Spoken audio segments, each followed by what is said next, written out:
So my name is Peter Van Stralen. I'm here with my family, my wife and 3 teenagers.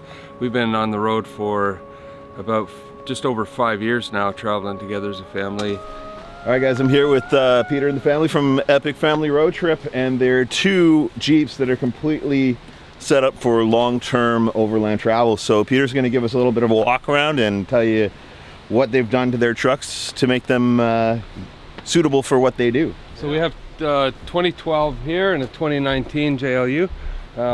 Let's get into it. So this one, we've got 37s on it. Pretty aggressive for a mix. We do a mix of on-road and off-road, of course. We kind of built them for long haul, like you were talking about. They're not just strictly rock crawlers. These things can get you long distances. We went 37s, but I'm thinking we're probably going to go back to 35s in when we replace the tires. A couple of teenagers, they want that aggressive look, right? They're like, go for it, even though it's not really practical for the long haul. Yeah, not necessary for the kind of stuff that you're doing for the most part. Yeah, I memean, getting into a shipping container, that provides problems, and certain countries don't allow certain tire sizes. The other reason we're going to go with 35s on both is that gives us 2 spares. We can interchange them. But other than that, we got Milestar Patagonias on there, and we've been really happy with them. Both have AEV rims, very just solid, simple. That's what we wanted. We had the real blingy ones before these, and ended up breaking them. And so that's the wheels. We've got on this one. We've got an ARB suspension. It's called the Old Man Emu. It's got the reservoir in the back and all that. It's a very aggressive suspension. It's done excellent job for us. Some Falcon. Yeah, you're saying you have special springs on the back for extra load? Yeah, on this one, we've got the AEV dual sport suspension, and it's been excellent. We've had that on there for 5 years, taking it all over the world. But that we keep getting heavier and heavier on the back with more and more gear. We got the rooftop tent, the kitchen, 5 people.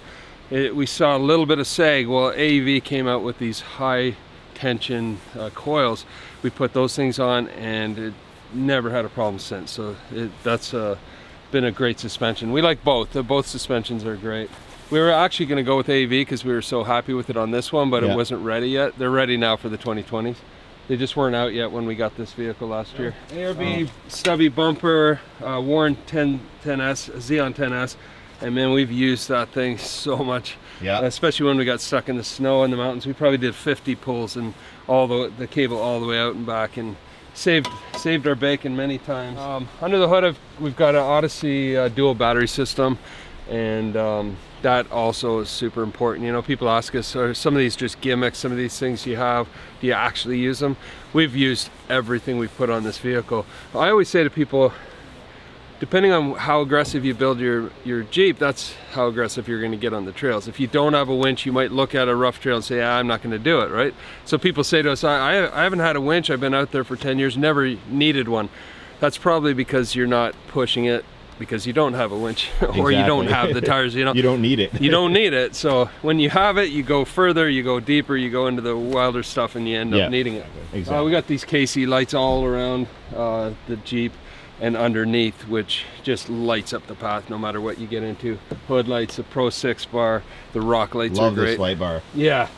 We're only running 4 lights right now. I mean, you just pop the covers off all of them and you just light up the night sky. So yeah, we've been really happy with that. Plus these side lamps, even when you're just setting up camp in the dark. Yeah, I'm going to be putting some of these on my rack as well to light up camp. And it's so handy. Yeah.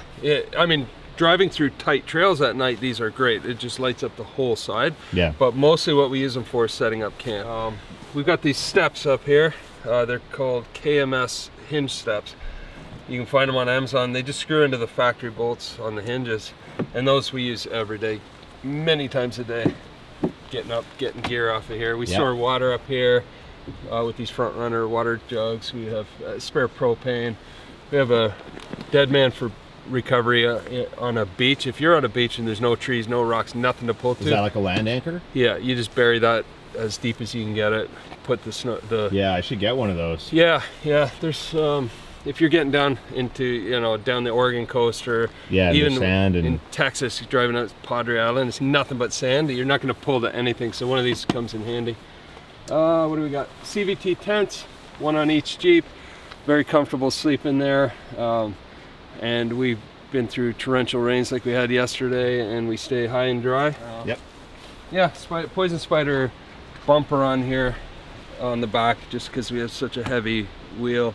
That thing can handle swinging it out every day. Side, we've got 60% seat delete with the Goose Gear sleeping platform and a slide out Goose Gear fridge stove section. You got the awning over here on this one, so you can keep dry. Yeah, this is great for hot sun. You know, we're down in the desert and it's just baking sun. We put that out to give shelter, or if it's pouring rain, it's come in handy. We've had that for 5 years. In New Zealand, we left it up one night and then a monsoon came through. We weren't watching the weather and it actually cracked down. So much water piled in. And we have the full tent. So that's actually where the kids slept when we were overseas. And we were like 3 o'clock in the morning, we come jumping down because we heard the big splash. And I thought, oh man, the kids are gonna be soaked. They were still sleeping. The whole thing had just come down, the water run up, and I'm like, are you guys all right? And they're like, huh? Yeah. But we just got a new pole, replaced it, so we've had the same thing for 5 years. We also have the front runner roof rack up here, and we're very happy with them. They're extremely solid, and you have all kinds of accessories, a slide out kitchen table. You have things like you can put shovels up here, axe. We have an axe on each one. So really easy to store extra utilities and things. Even a bottle opener. I mean, we've got, I'll start with this. This is an Aev Fuel Caddy. It gives you an extra 10 gallons of fuel. And there's it's buried in here, but there's a little siphon hose. And it's got a little mechanism on it. You just shake it twice and it just comes right over here, and you can refuel your vehicle that way. Perfect. We also fuel like a generator, things like that. It's handy for that. Yeah. Underneath both of these vehicles, we have the Long Range America auxiliary fuel tanks, and that's been our best addition to these vehicles for the long haul. We were recently heading up to Yukon, getting up into places where there's just fuel starts getting more and more sparse, and it's super nice that you know you've got another whole tank of fuel. So when you're getting down to a quarter or less, you just hit a little button and the fuel transfers from the auxiliary, and you just keep driving down the road. That's amazing. Yeah, 20 minutes later you've got a full tank of gas, and you carry on. Jack and a few things like that on the back bumper. This is an Aev solid bumper here, and sorry I moved before I showed you, but there's an 8-gallon or 10-gallon fresh water tank. That's potable water, and a little pump there. That's really cool. I like that. Yeah, that's smart. So under the hood of both of these we have dual batteries, and on this one we've got a little plug on the side where we can plug in a solar generator. We didn't build in the plug yet, we just ran out of time doing the build, but we're going to do that there as well. And that's super handy. You put out a big solar panel and you can charge that, you know, when you're in camp. Recharge the auxiliary battery.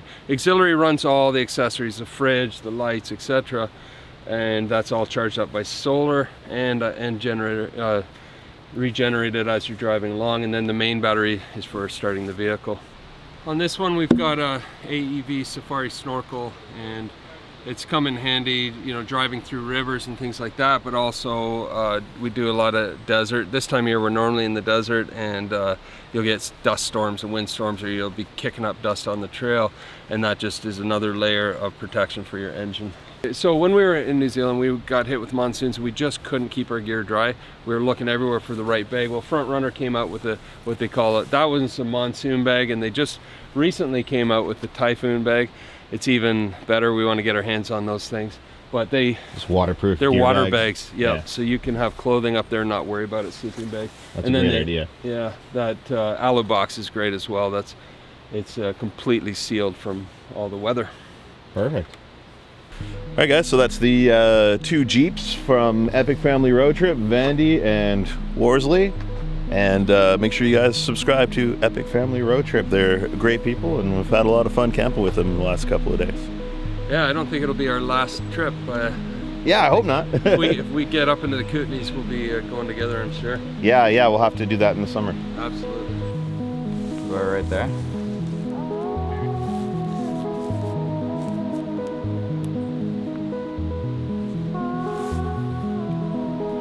Here we go. That's awesome. Thank you so much. Yeah. And in the meantime, we'll see you down the road. Yeah. Awesome. Thanks.